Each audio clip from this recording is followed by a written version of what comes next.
Police arrested a black man. The truth will shock you. Diego Morales was walking home with groceries, then police shot him. They called him a dangerous criminal. His family called it a lie. One shaky video would reveal the truth and shock the entire city. The gunshot cracked through the rain before anyone even knew what was happening. One moment, Rivertown's narrow alley was quiet, except for the soft tap of raindrops on brick and the distant hum of traffic.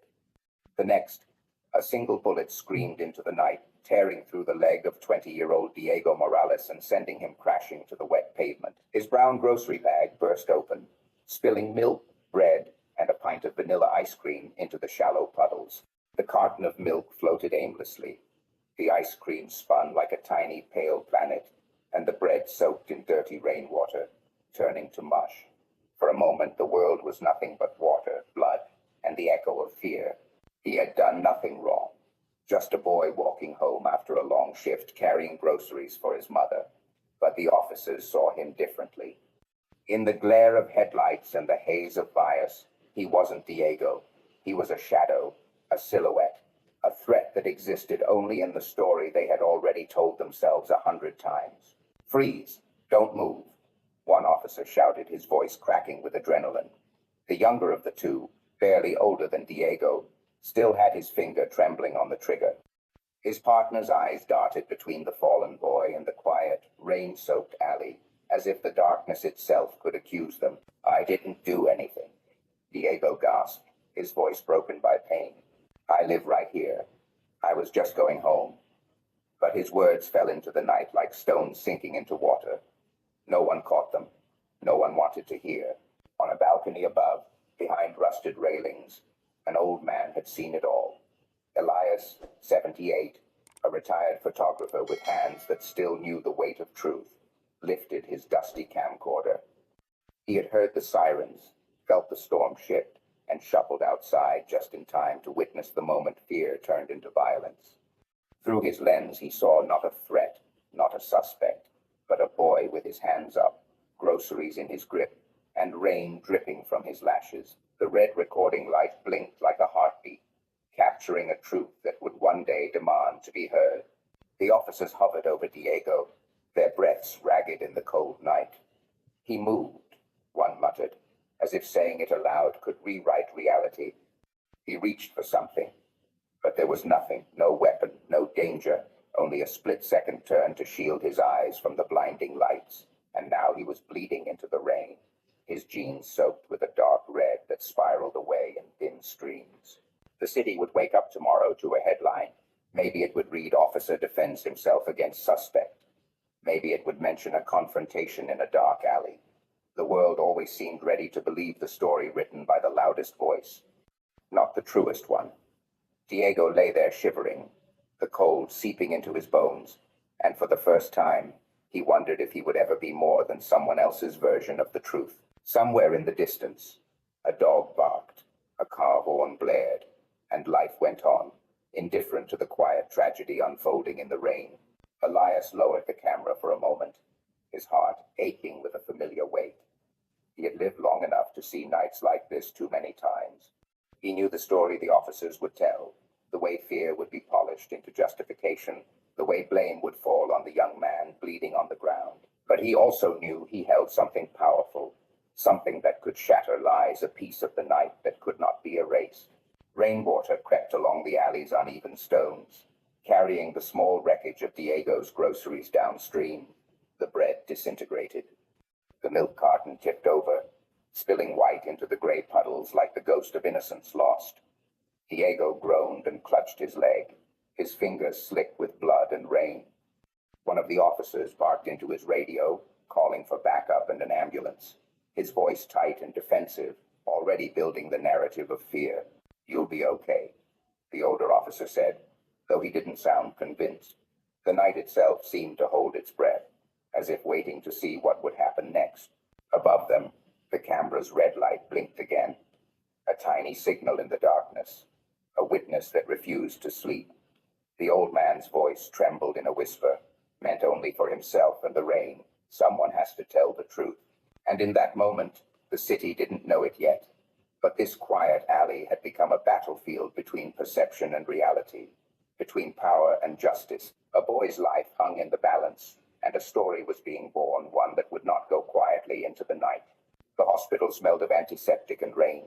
Isabella Morales sat slumped in a plastic chair, her hands folded tight in her lap, knuckles white. Her brother's blood had dried in faint rust-colored stains on the sleeves of her scrubs, and she kept staring at them as if willing them to disappear. Every time she closed her eyes, she saw him falling in the alley, the brown grocery bag splitting open, the milk bleeding into the puddles. 25 years old, a nurse who had spent her life patching up strangers, she had never felt so helpless. When the first police statement arrived, it was a punch to the chest. Suspect failed to comply. Officers acted in self-defense. The words were neat, sterile, and sharp enough to cut away the truth. There was no Diego in those words. No mention of the groceries, the music in his earbuds, or the quiet boy who worked extra shifts to buy his mother her favorite ice cream. It wasn't just a lie, it was an erasure, a theft of who he was. Isabella felt the weight of generations in that report, the same old story being written again, with her brother's name slotted into the role of threat. She walked out of the hospital that night into the damp streets of Rivertown, where the air smelled like wet asphalt and the faint scent of fried food drifted from the late-night diner. Her mother's house was only a few blocks away, but it felt like a different world. Inside, her mother sat in the living room, hands wrapped around a rosary, rocking slowly in the chair that creaked with every shift of her weight. "Mama," Isabella said softly, but her voice broke. Her mother's eyes, red and exhausted, lifted to hers. They didn't need words to share the same grief. "I will not let them bury him under their lies," Isabella whispered, her voice trembling into steel. She knew she needed help, but not just any lawyer. This wasn't a case for someone timid or polite. She needed someone who had waged war against the kind of darkness that wrapped around her brother's story. That's how she found herself standing on the porch of Clara Johnson, the legendary attorney who had spent decades fighting for those the system preferred to forget. Clara was 70 now, her hair silver, her posture still straight as a blade. When she opened the door, Isabella almost faltered. She had read about this woman, how she'd faced rooms full of hostile jurors and left them silent, how she'd pulled truth into light even when the world tried to keep it in the dark. But Clara had been retired for years, and Isabella could see the weight of too many battles in her eyes. "Why are you here?" Clara asked, her voice even but edged with something like sorrow. "They shot my brother," Isabella said. Her voice cracked, but she did not cry. "He was just coming home.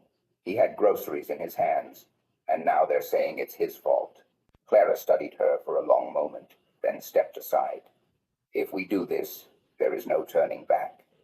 They will come after your family, your name, everything.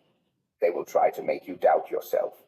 They already took him from us," Isabella said. "I can't let them take who he was." The following weeks were a blur of late nights and cold coffee, of whispered phone calls and slammed doors. Isabella knocked on neighbors' doors hoping for a witness. Most looked away, afraid. The department's official story spread fast. A dangerous suspect, a swift response. But Isabella knew better, and so did Clara.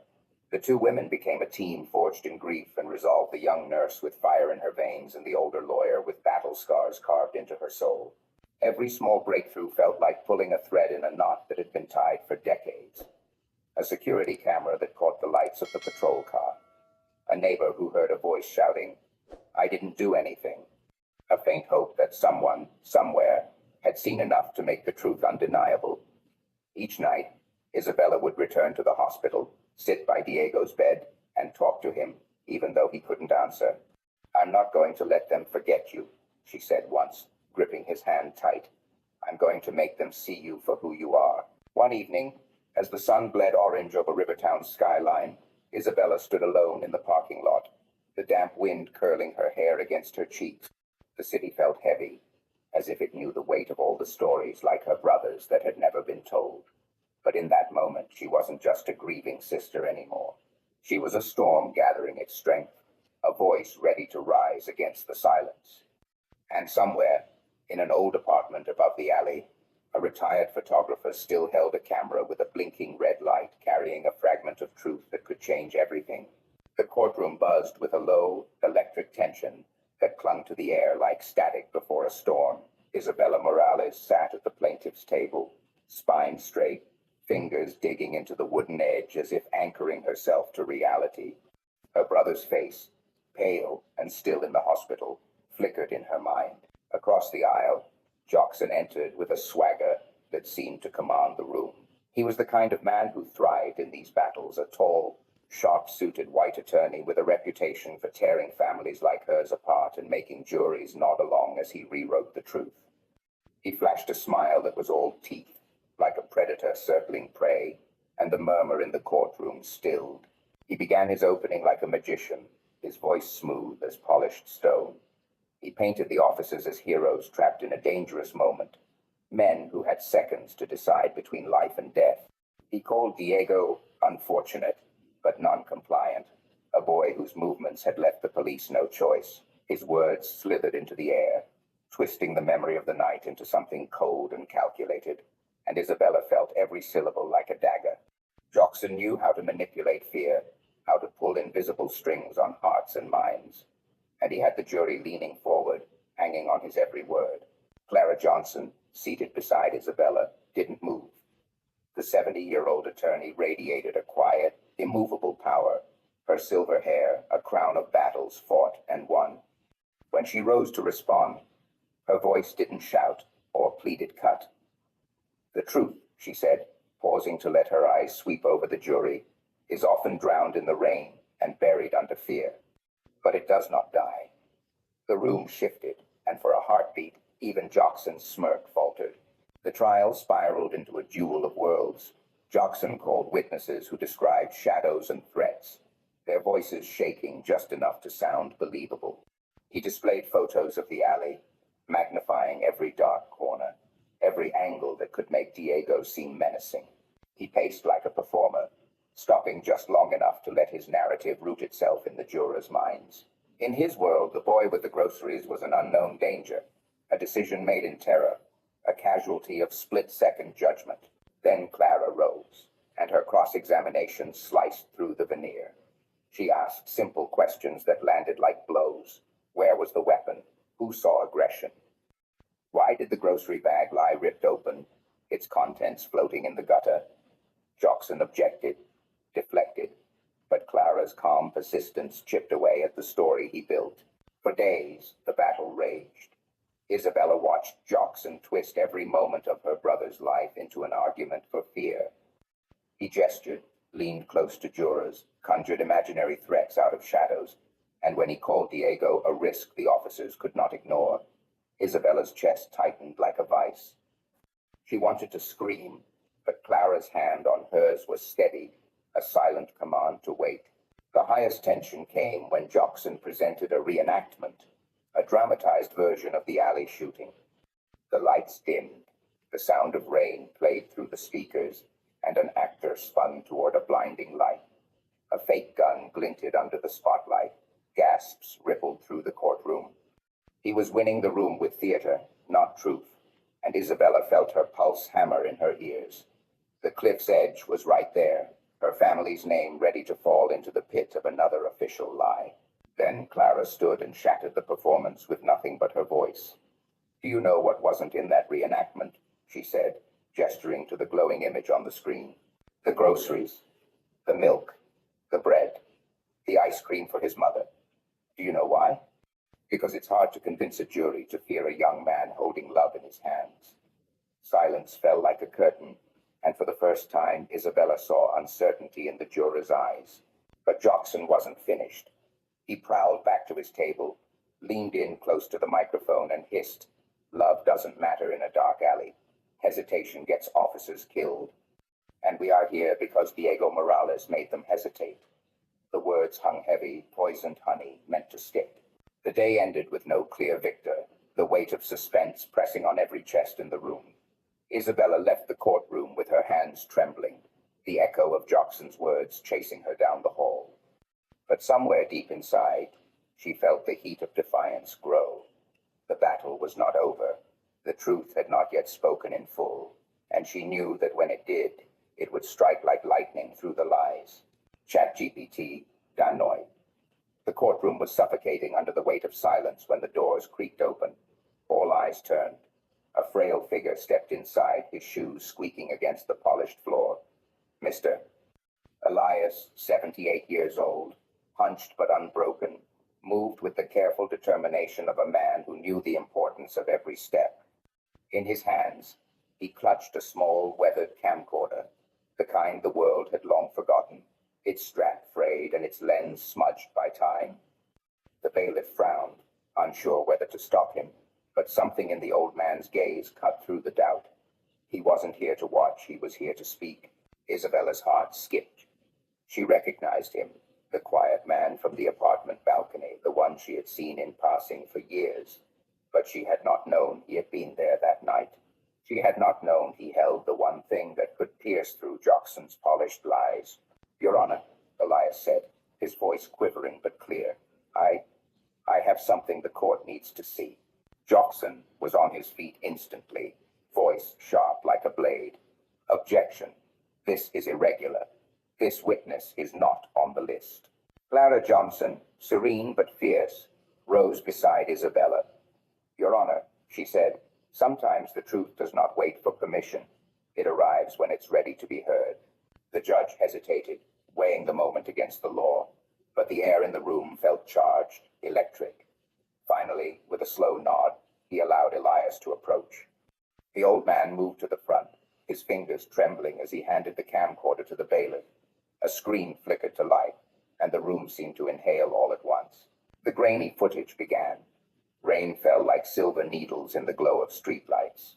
Diego appeared, hood pulled up, brown grocery bag in his hand. He moved cautiously, unaware of the danger behind him. The officer's car screeched into the frame, headlights flooding the alley, voices screaming commands. Diego turned, startled, lifting his free hand, and then came the shot. A single, deafening crack. He fell, groceries spilling into the puddles, milk bleeding white into the darkness. No weapon, no threat, only a boy caught in a story the world had been too ready to believe. Gasps rippled through the courtroom. A juror covered her mouth, and another wiped his eyes. Even the judge leaned forward as though drawn closer to the truth. Jockson moved fast, his face tightening, voice rising. This proves nothing. The footage is incomplete. The angle is unclear. It doesn't show." But Clara cut in, her voice sharp as lightning. "It shows everything that matters. No weapon, no aggression, just a boy going home." The camera lingered on the image of Diego writhing in pain, the officers hovering, one shouting into his radio while the other bent over the fallen groceries. And then, almost as if fate had decided it was done hiding, the camera captured the smallest, most damning detail, the officer nudging the grocery bag with his foot, peering inside, realizing there was nothing to fear. His shoulders slumped, and the weight of guilt hung in that single frame like a confession. The courtroom erupted in whispers. Isabella's throat tightened, tears spilling freely as she gripped Clara's hand. For the first time, she saw the jurors looking at her brother not as a headline or a shadow, but as a human being. Jockson's face was pale, his jaw clenched, his theatrics suddenly useless against the cold, unflinching eye of the truth. "Members of the jury," Clara said softly, stepping into the silence. "Sometimes justice is slow. Sometimes it stumbles, but it always finds a witness." The cliffhanger hung heavy in the air as the judge called for order, the echo of the video still haunting the room. Isabella could feel the tide turning, but the fight was not yet over. She could see it in Jockson's eyes. He wasn't done. He would claw, twist, and reach for any thread to pull this back into darkness. But now, the light was too bright, and the truth had finally taken the stand. The air in the courtroom felt heavy, as if the walls themselves were holding their breath. The foreman stood with the slip of paper in his hand, his voice steady but soft as he read the verdict. Guilty. The single word rippled through the room, like thunder rolling across a quiet valley. Isabella froze. Then a sob escaped her chest, raw and unrestrained. She gripped her mother's hand, and for the first time since that night in the rain, she felt her brother's presence like a warm breath on her shoulder. Across the aisle, The young officer who had pulled the trigger stared at the floor, his shoulders trembling. Jackson, the attorney who had danced so confidently with lies, shifted in his chair, his face pale under the harsh fluorescent lights. He had built his life on control, on bending truth until it served him. Now, truth had slipped through his fingers, and for a fleeting moment, even he could not escape the weight of it. His hand hovered over his briefcase, but he didn't pick it up. It was as if he knew nothing he carried mattered anymore. Then came the moment no one expected. The young officer rose slowly, knees shaking, his uniform suddenly feeling too heavy for his body. He turned toward Isabella and her mother, his voice small but trembling with something real. "I'm sorry," he said. 3 words that carried the weight of a life changed forever. He swallowed hard. "I was afraid. I thought I was doing what I had to, but I was wrong." I'd say. The room fell silent. Even Jackson didn't speak. For the first time in weeks, the battle stopped, not because of an objection or a ruling, but because of the fragile honesty of a man stripped bare of his armor.